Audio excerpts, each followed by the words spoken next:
Hello my dear नन्हे मुन्ने नहीं, बड़े बड़े नहीं, बीच वाले बच्चों, बीच वाले स्टूडेंट, 9th-10th के स्टूडेंट। लेकिन यहाँ तो 10th की बात कर रहे हैं, हम तो 10th के स्टूडेंट को पढ़ाने वाले हैं। तो पार्ट के अभ्यास प्रश्न है, ये पद नामक पार्ट है 10वीं क्लास का, 10th क्लास का पहला पार्ट। उसके कुछ क्वेश्चन है, मैं उनको पढ़ूंगा, ध्यान से सुनिएगा, देखिएगा। हंस के पढ़ेंगे, नहीं पढ़ेंगे तो मैं खुद ही नाटक ऐसे करूंगा कि आपको सुनते सुनते हंसी आ जाएगी, उत्तर भी याद हो जाएगा, क्वेश्चन का आंसर भी याद हो। चलिए पढ़ते हैं पहला प्रश्न। गोपियों द्वारा उद्धव को भाग्यवान कहने में क्या व्यंग निहित है, क्या हास्य, क्या कॉमेडी निहित है। व्यंग मीन्स कॉमेडी। गोपियों के द्वारा उद्धव को भाग्यवान कहने में क्या व्यंग है। देखिए क्या कहती हैं गोपियां।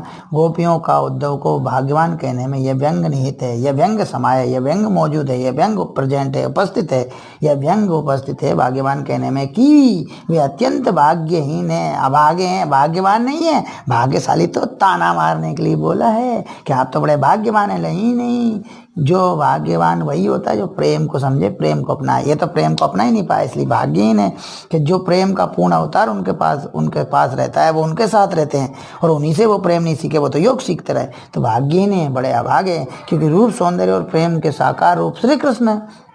भाई रूप और सौंदर्य और प्रेम के साकार रूप श्री कृष्ण के पास रहकर भी, श्री कृष्ण के पास रहकर भी, माने भाई जिनके पास रह रहे हैं उनसे ही कुछ नहीं सीखा, तो फिर किस काम के उद्धव जी भाग्यवान। वो तो भाग्यहीन है, अभागे हैं, क्योंकि रूप सौंदर्य और प्रेम के साकार रूप श्री कृष्ण के पास रहकर भी वे प्रेम से अछूते रहे हैं, उन्हें प्रेम का सुखद आनंद नहीं मिल सका है। तो इसलिए बेचारों को प्रेम की कोई समझ नहीं है ना, इसलिए उन्होंने भाग्यवान कहने में व्यंग निहित है। उद्धव के व्यवहार की तुलना किस किस से की गई है, किसके द्वारा की गई है। गोपियों के द्वारा की गई है। किसके व्यवहार की, उद्धव के व्यवहार की तुलना की है, किस किस से की गई है। देखिए जरा, हम देखते हैं।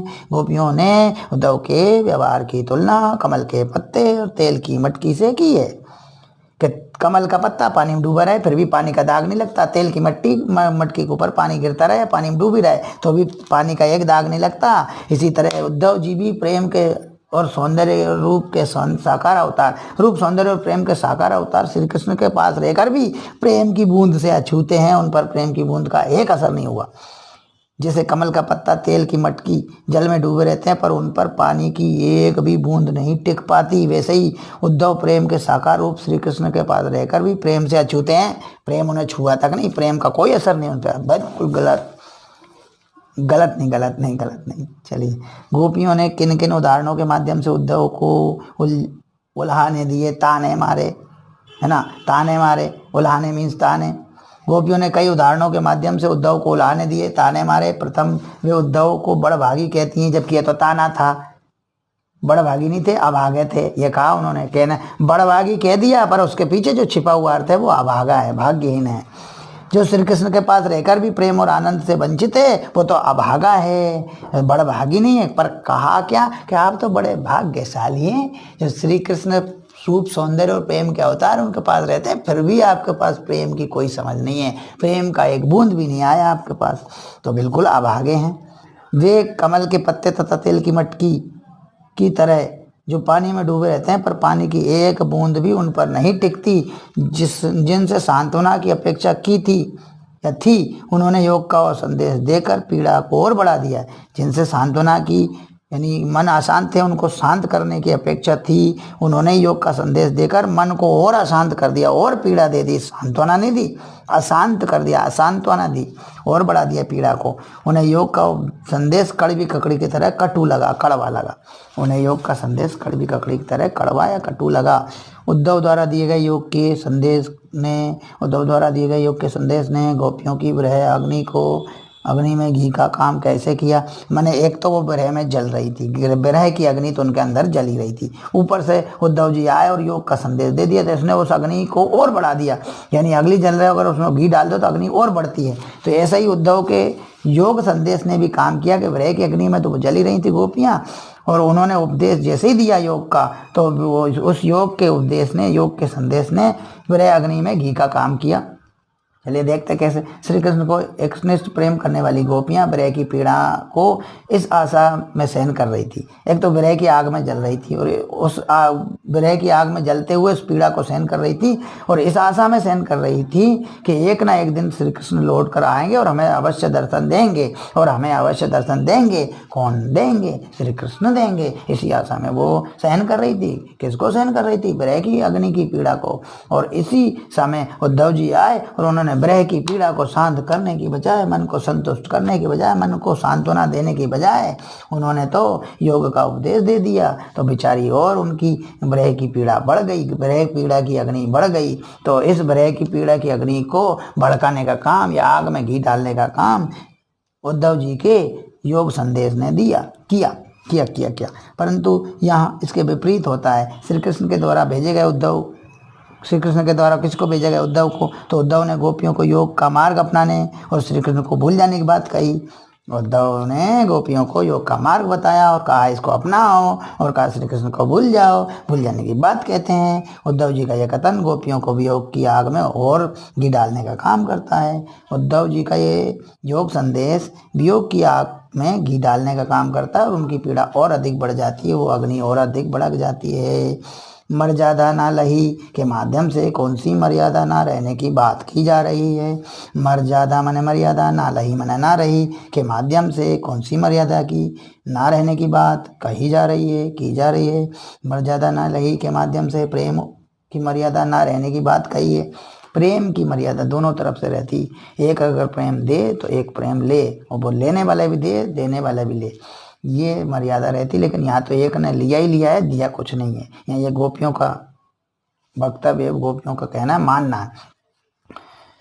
प्रेम की मर्यादा ना रहने की बात कही। श्री कृष्ण के विरह में गोपियां व्याकुल रहती हैं। उन्हें आशा है कि श्री कृष्ण अवश्य लौटेंगे। अरे क्या लौटेंगे? वो नहीं लौटे। उन्हें तो उद्धव जी भेज दिया, वो नहीं लौटे। श्री कृष्ण के विरह में कौन चल रहा था? गोपियां चल रही थी। उन गोपियों को क्या आशा थी? आशा थी कि श्री कृष्ण अवश्य लौटेंगे, लेकिन वो नहीं लौटे। उन्हें किसी और को भेज दिया।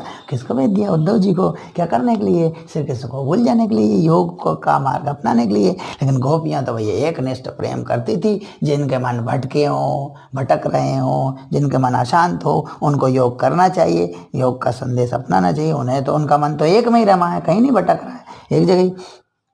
तो उन्हें तो होना ही नहीं चाहिए। उनके दुख कष्टों को दूर करेंगे। किंतु जब उनके द्वारा भेजे गए उद्धव उनको योग अपनाने का उपदेश देते हैं तो गोपियों की वेदना तीव्र हो जाती है। गोपियों की वेदना, गोपियों की पीड़ा, गोपियों का कष्ट और अधिक बढ़ जाता है, तीव्र हो जाता है। वेदना तीव्र हो जाती है, कष्ट बढ़ जाता है। वे अनुभव करती हैं कि श्री कृष्ण ने प्रेम की मर्यादा का पालन नहीं किया। वे अनुभव करती हैं कि श्री कृष्ण ने प्रेम की मर्यादा का पालन नहीं किया। वे प्रेम की मर्यादा के अनुसार उन्हें स्वयं आना चाहिए था। प्रेम की मर्यादा के अनुसार उन्हें स्वयं आना चाहिए था। प्रेमी प्रेमिका दोनों को मर्यादा का पालन करना चाहिए। प्रेमी और प्रेमिका दोनों को मर्यादा का पालन करना चाहिए। कृष्ण के प्रति अपने अनन्य प्रेम को गोपियों ने किस प्रकार अभिव्यक्त किया है? कृष्ण के प्रति जो अनन्य प्रेम था गोपियों को, उसको किस प्रकार अभिव्यक्त किया है? देखिए कैसे किया है। गोपियों ने श्री कृष्ण के प्रति अपने अनन्य प्रेम को, जो प्रेम अन्य से ना हो, सिर्फ एक से, उसी को कहते हैं अनन्य प्रेम। प्रेम एक से हो तो अनन्य प्रेम, और प्रेम दो से हो तो अन्य प्रेम, अनन्य की जगह अन्य। तो गोपियों ने श्री कृष्ण के प्रति अपने अनन्य प्रेम को विभिन्न प्रकार से, विभिन्न तरीकों से, विभिन्न आइडियाओं से अभिव्यक्त किया है, बताया है, प्रकट किया है। अभिव्यक्त का अर्थ होता है बताना, प्रकट करना। तो अभिव्यक्त किया है, बताया है। और वे कहती हैं, क्या कहती हैं? नहीं हंसना नहीं है, बात धीरज कहते हैं। वे कहती हैं कि वे कहती हैं कि जिस प्रकार चींटी गुड़ में लिपटी रहती है, वे कहती हैं कि जिस प्रकार चींटी गुड़ में लिपटी रहती है, उसी प्रकार हम कृष्ण से अलग नहीं हो सकती। हम भी कृष्ण के प्रेम में लिप्त हैं, अनुरागी हैं, उनके प्रेम के अनुरागी हैं। हम उन्हीं से प्रेम करती हैं, हम किसी और से प्रेम नहीं करती। इसलिए हमारा प्रेम अनन्य प्रेम है। उनका तन मन विरह के कष्ट सहकर भी, उनका तन और मन विरह का कष्ट, बिछोड़ने का कष्ट, दूर होने का कष्ट मीन्स गम, बिछोड़ने का गम सहकर भी उन्हीं के प्रति समर्पित हैं। जिनने उनको विरह का कष्ट दिया, वे उस विरह के कष्ट को सहकर भी उसी के प्रति, जिसने इस कष्ट को दिया, उसी के प्रति समर्पित भी हैं, कष्ट सहते हुए। उनके लिए कृष्ण हारिल की लकड़ी की तरह हारिल पक्षी अपने पैर में लकड़ी पकड़े रहता है, छोड़ता नहीं कभी, चाहे कितने कष्ट आए, कितनी परेशानियां आए। और इसी तरह गोपियां भी एक हारिल की लकड़ी की तरह कृष्ण है उनके लिए, तो वो कृष्ण को छोड़ना नहीं चाहती, मन वचन कर्म से जुड़े रहते हैं, जकड़े रहते हैं, जकड़े हुए हैं भी, जागते हुए, सोते हुए, स्वप्न अवस्था में भी, नींद की अवस्था में, स्वप्नावस्था में भी दिन रात श्री कृष्ण का ही जाप करती रहती हैं। स्वप्नावस्था में सोते हुए, जागते हुए, जागते हुए, सोते हुए, स्वप्नावस्था में भी दिन रात श्री कृष्ण का ही जाप करती रहती हैं। श्री कृष्ण के प्रेम के सामने योग के उपदेश, योग का उपदेश श्री कृष्ण के प्रेम के सामने, श्री कृष्ण के प्रेम के सामने योग का उपदेश उनको कड़वी ककड़ी जैसा लगता है, कड़वी ककड़ी जैसा लगता है। तो क्या लगता है? कड़वी ककड़ी, कड़वी ककड़ी कोई नहीं खाता। तुम खाते हो क्या? नहीं खाते हो? कड़वी ककड़ी थूक करके फेंक देते हो, खा भी लोग गलती से कड़वी ककड़ी को थूक करके फेंक दो। गोपियों ने उद्धव से योग की शिक्षा कैसे लोगों को देने की बात कही। गोपियों ने एक बात कही कि हमें मत दो योग की शिक्षा, कि ऐसे लोगों को दो जिनको इसकी जरूरत है, तो जिनका मन अस्थिर है, जिनका मन एक जगह नहीं टिकता है, जिनका मन चलता रहता है, भटकता रहता है, उनको योग की शिक्षा दो। हमारा मन तो एक जगह रहता है, किस में रहता है, कहाँ रहता है? हमारा मन तो श्री कृष्ण में रहता है, श्री कृष्ण के में ही रमा रहता है, तो हम क्यों योग सीखे? हम तो नहीं सीखे, मना कर दिया, हम नहीं करेंगे। कौन नहीं करेंगे? हम नहीं अपनाएंगे योग को, हम तो प्रेम को अपनाएंगे।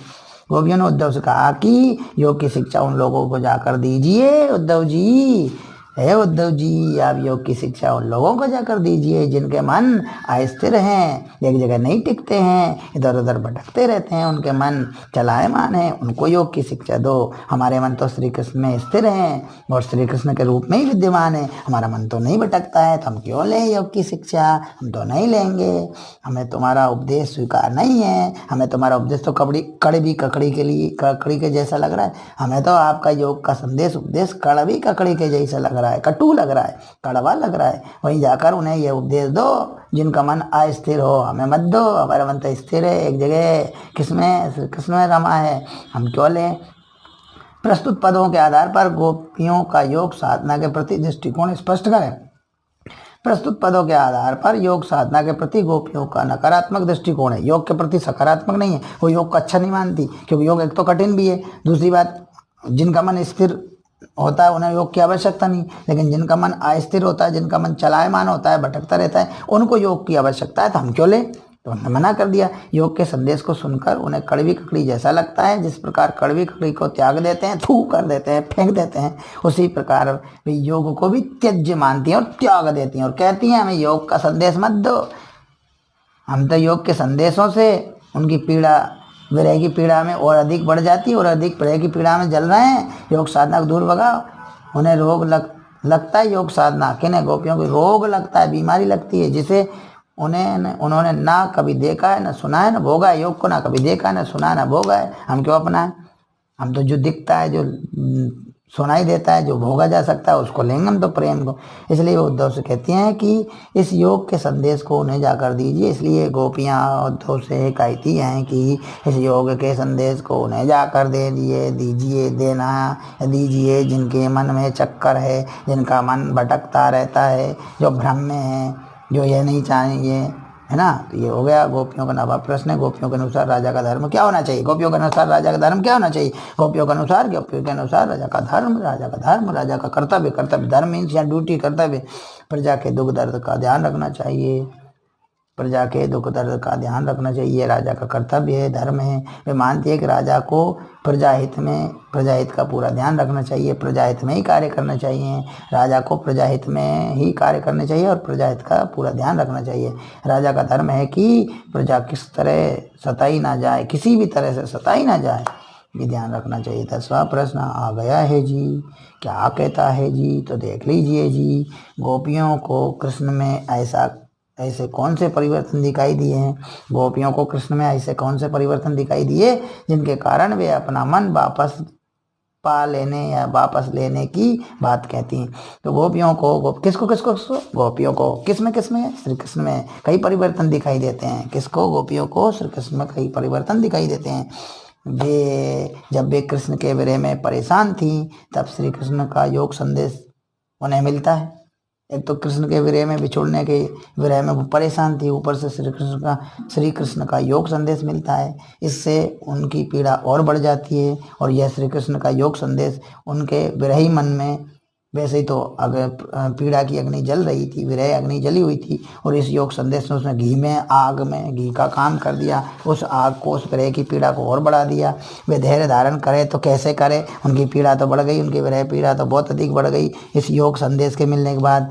जिन श्री कृष्ण को प्रेम की मर्यादा का पालन करते हुए, जिन श्री कृष्ण को, किन श्री कृष्ण को, ये गोपियों के प्रीतम श्री कृष्ण को प्रेम की मर्यादा का पालन करते हुए स्वयं आना था मर्यादा के हिसाब से, लेकिन नहीं आए, उन्होंने किसी और को भेज दिया। क्यों भेज दिया? बच गए सीधे, कि कौन उनसे सामना करेगा।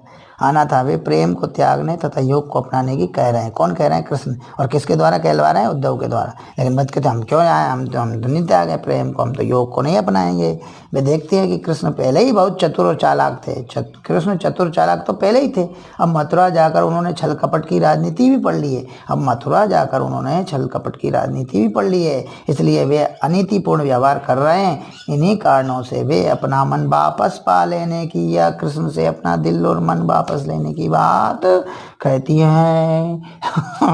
थैंक यू, धन्यवाद। वीडियो को जरूर शेयर करना, और इस मेरे चैनल को सब्सक्राइब जरूर करना। Thank you.